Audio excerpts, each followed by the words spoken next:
नमस्कार दोस्तों, मेरा नाम ललन है। हम संधि स्टार्ट करेंगे। सबसे पहले हम संधि का डेफिनेशन को समझने का कोशिश करते हैं।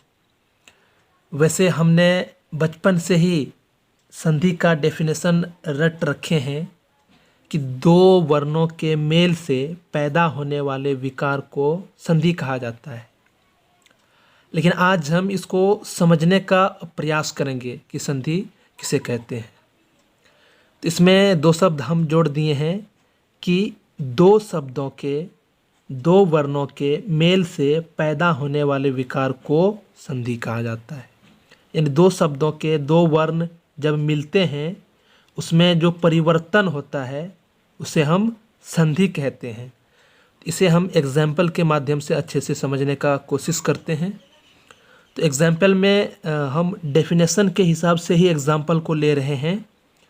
तो जैसे कि डेफिनेशन में था कि दो शब्द, यानी दो शब्दों के दो वर्णों के मेल से, तो हम दो शब्द यहाँ लिए हैं, एक महा लिए हैं और दूसरा शब्द ईस लिए हैं।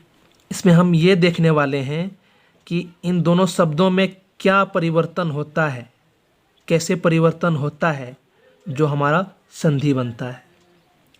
तो इसको समझने के लिए हमने एक फॉर्मूला लिखा है कि पहला शब्द का अंतिम वर्ण और दूसरे शब्द का पहला वर्ण जब मिलता है तो विकार पैदा होता है और उसी विकार को हम संधि कहते हैं। यानी ये हमारा पहला शब्द है और इसका पहला शब्द का अंतिम वर्ण इस शब्द का आ है।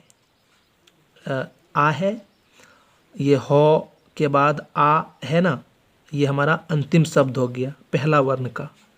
और फॉर्मूला है कि दूसरे शब्द का पहला वर्ण, यानी ये दूसरे वाले शब्द का पहला वर्ण हमारा ये है बड़ी ई।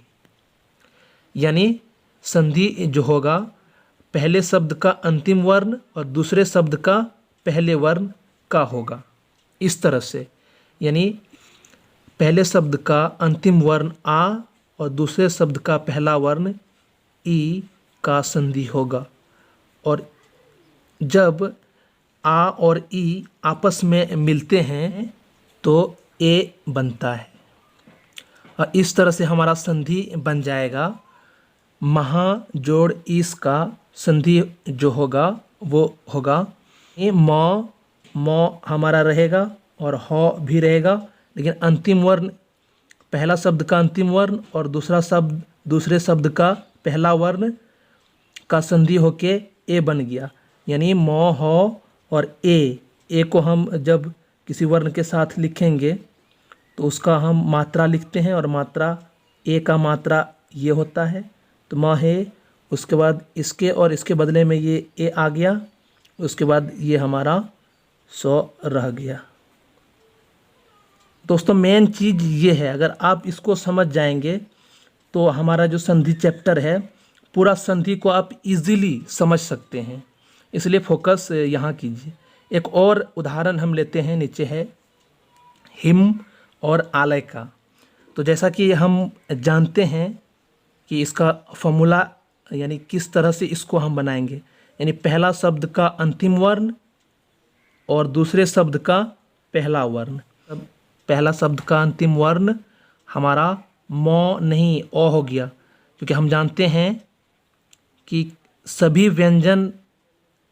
व्यंजन स्वर की सहायता से बोले जाते हैं और ये हमारा व्यंजन है, इसमें स्वर छुपा रहता है और हर स्वर का कोई ना कोई मात्रा होता है, लेकिन ओ का कोई मात्रा नहीं होता है। इसलिए जिस व्यंजन में कोई मात्रा नहीं हो उसमें ओ छिपा रहता है। तो इस तरह से हमारा पहले शब्द का अंतिम वर्ण ओ हो गया और दूसरे शब्द का पहला वर्ण बड़ी आ हो गया और ये दोनों ओ और आ मिलके आ बनाते हैं। इस तरह से ये हमारा संधि हो जाएगा हिम और आलय का। इस वाले ओ और इस वाले आ के जगह पर बड़ी आ हो जाएगा, यानी हिम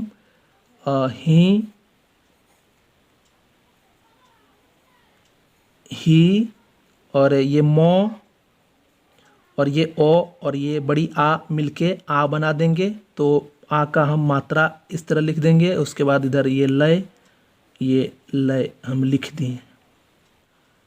दोस्तों यहाँ हम सिर्फ संधि को समझने के लिए ये वाला डेफिनेशन लिए हैं। अब हम वीडियो में जानेंगे आगे कि ऐसे कौन कौन से वर्ण मिलते हैं और वो मिलके क्या बनते हैं। जैसे यहाँ आ और बड़ी ई मिलके ए बना है तो ये महेश हुआ। इस तरह ओ और आ मिलके बड़ी आ बना तो इस तरह ये हिमालय हुआ।